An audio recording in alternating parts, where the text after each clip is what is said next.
So, when I was a kid, my mum really loved gaming, and my dad bought her a PS2. And every day after work, my dad would go to Game, which is a physical game store in the UK, which I'm surprised is still open actually. And he'd go in there every day to look for cool games to buy my mum. And one day he goes in and a certain game catches his attention. The one, the only, Ratchet and Clank.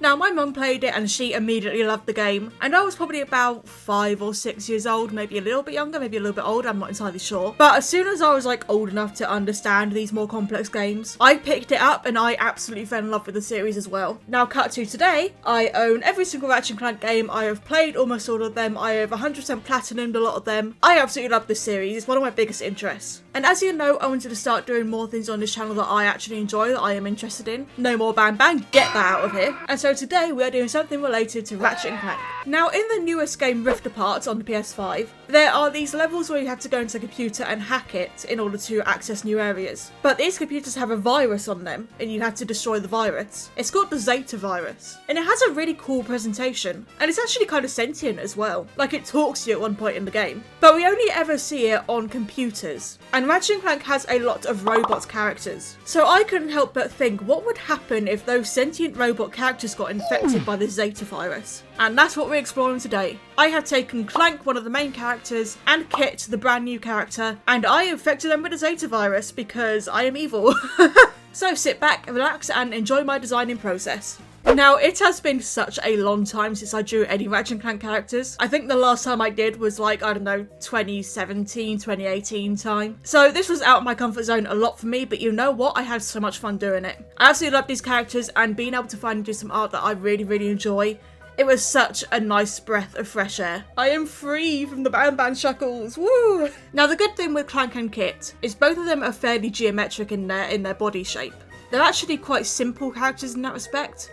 I still found them quite difficult to draw, but it really helped to just sort of break them down into their shapes. So like Clank has quite a blocky torso, he has a very circular head, and his arms are literally just... So doing the underlying sketch and just constructing out his shapes really helped me. The same for Kit as well. Kit is a bit harder because she is a lot more curved than Clank, but she is still quite geometric in shape. Now, rather than just doing Clank and Kit on their own, I thought maybe even doing their giant forms would be fun too. Both Clank and Kit have a giant form, Giant Clank and Giant Kit, because both of them are actually warbots. Clank is a defective warbot, while Kit is a proper warbot who is more functional but doesn't want to be a warbot anymore. And I thought, if you have these giant hulking forms infected by this virus and being really zombie-like, that's terrifying. So I definitely decided that doing their giant forms as well was going to be great fun, and it's going to be really cool. And that's sort of what I was going for here with this virus. I had to sort of headcanon and make up a way that this virus works, because we don't see much of it in the game. We just know that it infects these computers, and then you have to do the little mini game to clear it out. But other than that, there's not much to it. So I decided what happens if it infects a sentient robot. Then it almost becomes like a zombie virus, but for robots. At first, they may still be aware. At first, they may still not be that bad. And then as it progresses, it maybe sort of enhances their personalities, their traits. If it's a particularly angry, aggressive robot,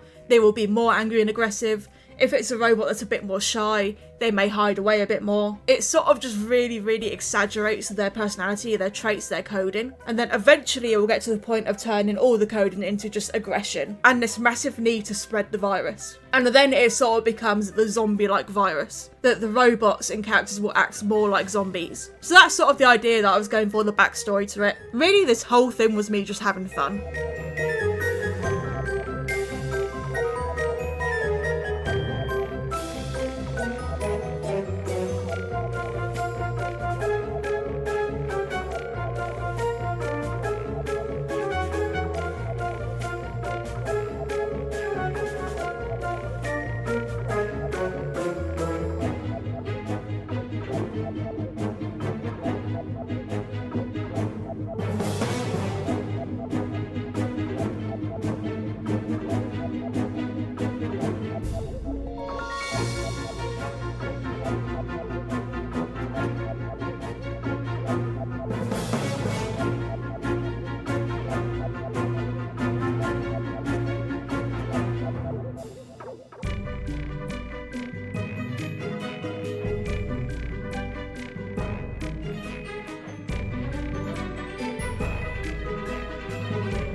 let me tell you, I did not have fun when it came to drawing Giant Clank. I don't know why, but he is so difficult to draw. You wouldn't think something that is just like a massive cube is that difficult, but it took me so long to actually figure out how he worked because there aren't many references of him online. He was only ever in the PS2 games and he wasn't even used that much in them. And I realised very late in why his pose looked weird. I didn't think he had knees at first.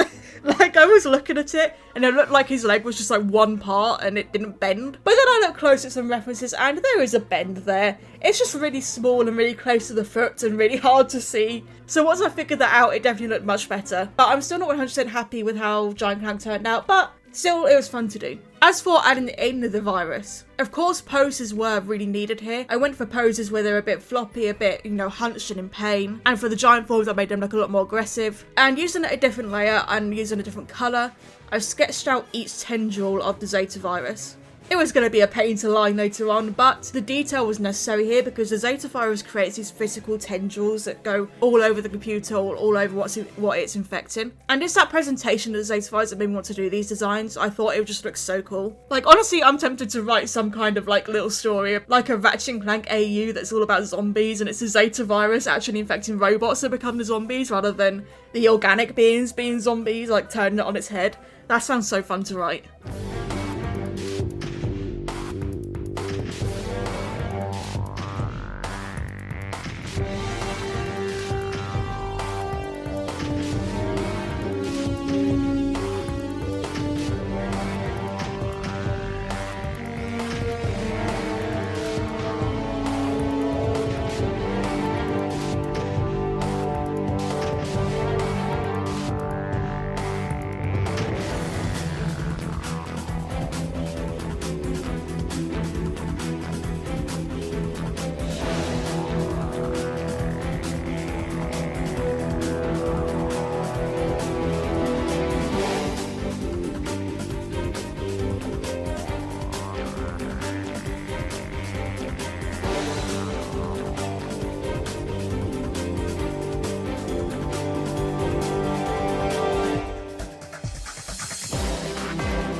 came to the lining, I wasn't wrong. It was definitely a pain to do. What I ended up doing was just doing the general shape and actually outlining the character first, and then going back in and sorting out all the Zeta Virus tendrils. While lining here, I utilised a lot of line weight variation. Because there were so many lines all around the place, I needed to make sure areas were nicely defined. You could easily see what was what, so making some areas a little bit thicker definitely helped with that. Also, when it came to doing the glass parts on kit, what I would do is on a different layer, I would draw the outline of the glass dome. I would then copy that onto another layer so that I had 2 layers for the glass dome lines. When it came to colouring, I would then put the colour layer in between those 2 line layers, and it can then overlay the lines beneath it while still having an outline because that layer is above it. It's hard to explain, you'll see what I mean later when we get into the colouring. Hopefully I can explain it a bit better there.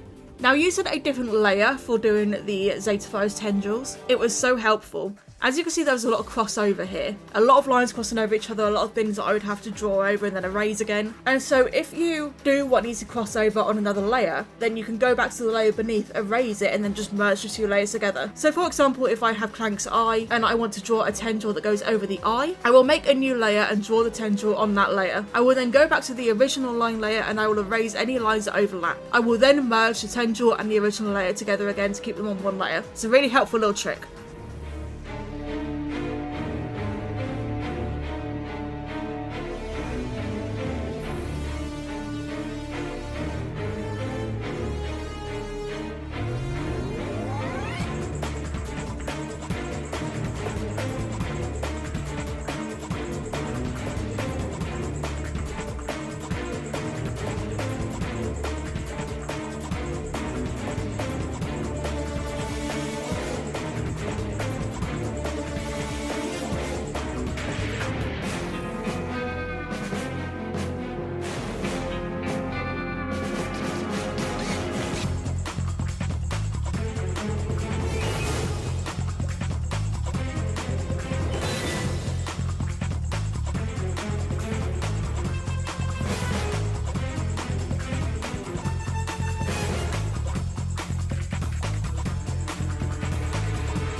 Now, surprisingly, metal isn't something that I've really done a lot of painting with. I've not done much texturing for metal, which is surprising since I sort of draw the FNAF animatronics a lot, but usually they have some kind of outer shell, be it fabric or plastic or something, and the endo is just a small little part that you don't see very much. So doing the characters that are fully metal was quite new to me, but there's something so satisfying about shading metal. Just getting these really, really nice highlights and shadows on it, and you could just make it look so 3D.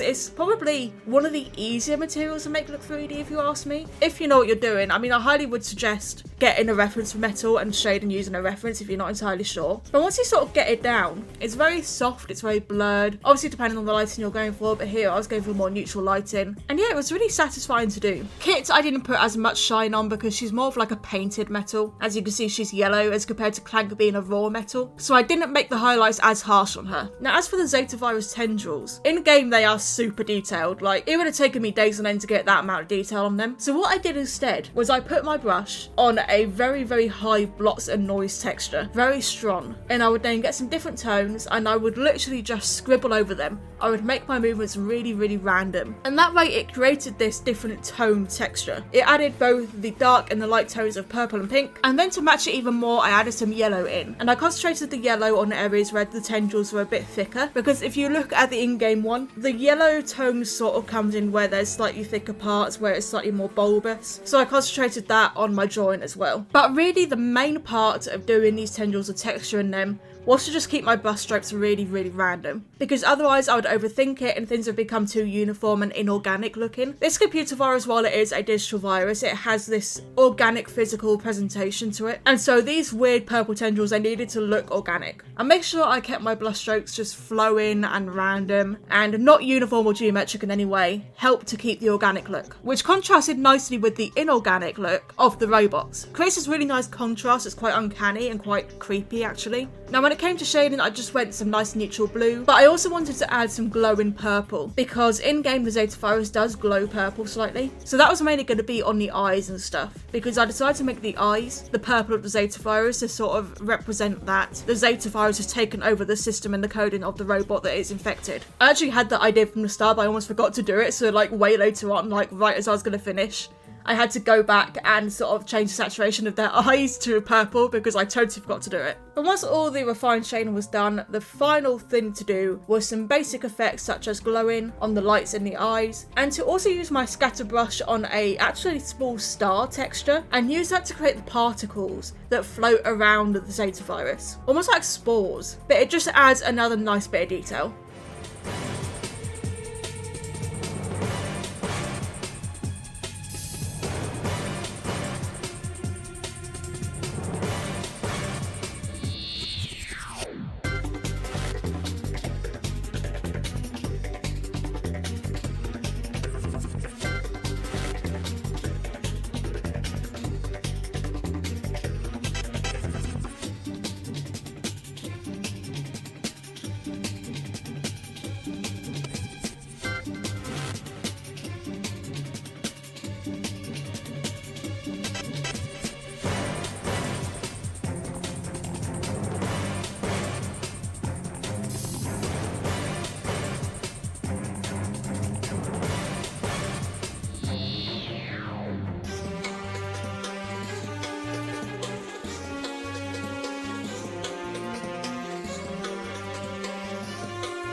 And there we have it. This is my interpretation of what it would look like if Clank and Kit, plus their giant forms, were infected with the Zeta Virus from Rift Apart. This was such a fun concept to imagine. Like, to the point that it's made me want to make this into like a fully fledged zombie AU for Ratchet Clank. Like, it could be so fun to do. So much fun, in fact, that there is actually a part 2 to this series coming, where I also infected Dr. Nefarious and Emperor Nefarious, 2 villains, with the Zeta Virus as well. So hit the bell icon to be notified of when that part gets uploaded. And in the meantime, let me know down below what you think of Clank and Kit's designs with their Zeta Virus infection. So guys, thank you so much for watching. If you enjoyed, maybe leave a like and subscribe. I'd really appreciate it. And I will see all of you lovely people in the next video. Bye!